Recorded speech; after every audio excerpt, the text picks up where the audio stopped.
दोस्तों, आज जो कहानी आपको सुनाने जा रही हूँ वह बहुत ही ज्ञानवर्धक है।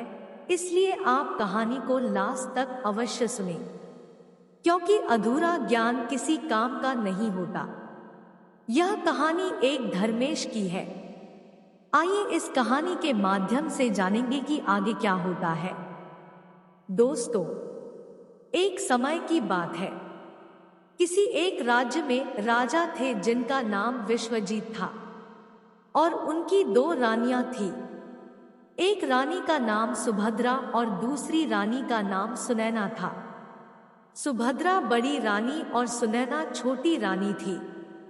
रानी सुभद्रा के पुत्र का नाम धर्मेश और रानी सुनैना के पुत्र का नाम विक्रांत था।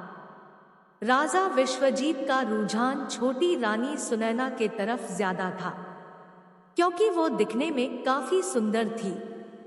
लेकिन रानी सुनैना अपनी सुंदरता पर काफी घमंड करती थी। वहीं बड़ी रानी सुभद्रा का स्वभाव सुनैना से बिल्कुल अलग था। रानी सुभद्रा काफी शांत और समझदार स्वभाव की थी। राजा का सुनैना के तरफ अधिक प्रेम देखते हुए रानी सुभद्रा दुखी रहती थी।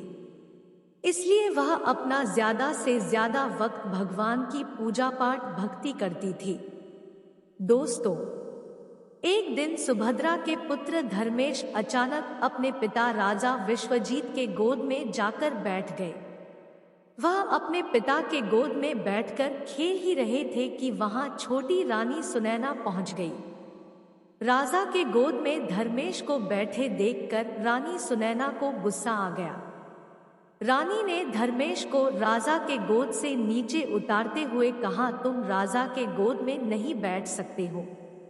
राजा की गोद और सिंहासन पर सिर्फ मेरे पुत्र विक्रांत का अधिकार है। यह सुनकर धर्मेश को बहुत बुरा लगा। धर्मेश वहां से रोते हुए अपनी मां के पास चला गया। धर्मेश को रोता देख मां काफी चिंतित हो गई और धर्मेश से उसके रोने का कारण पूछा। धर्मेश ने रोते हुए सारी बात बताई। धर्मेश की बात सुनकर मां के आंखों में भी आंसू आ गए। धर्मेश को चुप कराते हुए सुभद्रा ने कहा, ईश्वर की आराधना में बहुत शक्ति है। अगर सच्चे मन से आराधना की जाए तो ईश्वर से तुम्हें पिता की गोद और सिंहासन दोनों मिल सकते हैं। मां की बात सुनकर धर्मेश ने निर्णय कर लिया कि वह सच्चे मन से ईश्वर की आराधना करेंगे। धर्मेश अपने महल से ईश्वर की प्रार्थना करने जंगल की तरफ निकल पड़े। उन्हें रास्ते में एक संत मिले। छोटे से धर्मेश को जंगल की तरफ जाता देख संत ने उन्हें रोका। संत ने उनसे पूछा, तुम जंगल की तरफ क्यों जा रहे हो? धर्मेश ने उन्हें बताया कि वो ईश्वर का ध्यान करने जा रहे हैं।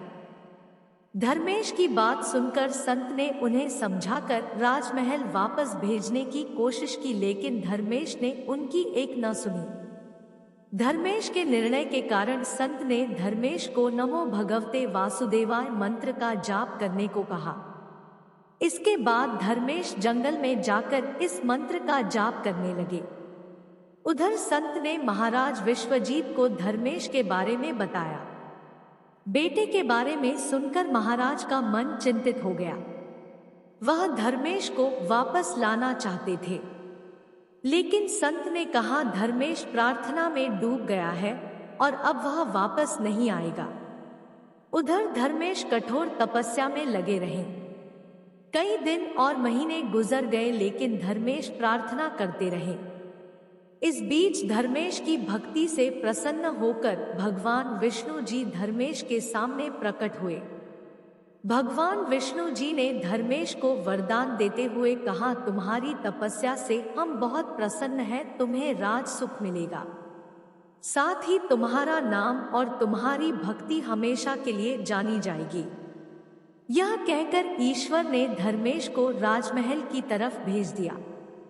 विष्णु जी के दर्शन पाकर धर्मेश भी बहुत खुश हुए और उन्हें प्रणाम कर महल की तरफ चले गए।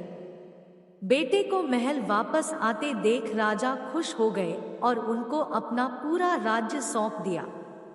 भगवान विष्णु जी के वरदान से भक्त धर्मेश का नाम अमर हो गया और आज भी उन्हें प्रतापी राजा के नाम से याद किया जाएगा।